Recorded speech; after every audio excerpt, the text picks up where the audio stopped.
Հրապարակ օրաթերթը գրում է. թվում է Նիկոլ Փաշինյանի հակաեկեղեցական արշավի շրջանակներում ԱԺՔՊ ֆրակցիան պետք է քննարկեր Հայաստանի Հանրապետության եւ հայաստանյաց առաքելական Սուրբ եկեղեցու հարաբերությունների մասին օրենքի փոփոխության հարցը,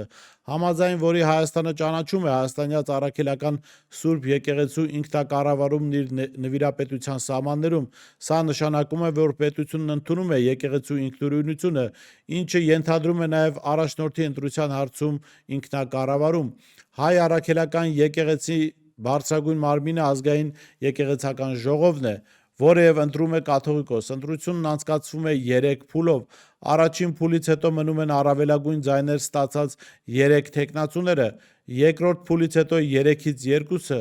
երրորդ քվեարկությամբ որոշում է, թե ով կլինի կաթողիկոսը։ Չնայած ՔՊԱ-ականները վերևից հրահանգ են ստացել կատաղի մարտեր մղել հոգևոր դասի դեմ, մասնավորապես կուսակրոնության թեմայով, սակայն մի ստվար զանգված մտահոգ է, որ Փաշինյանն այս աղմուկի տակ այլ վտանգավոր հարցեր է լուծում։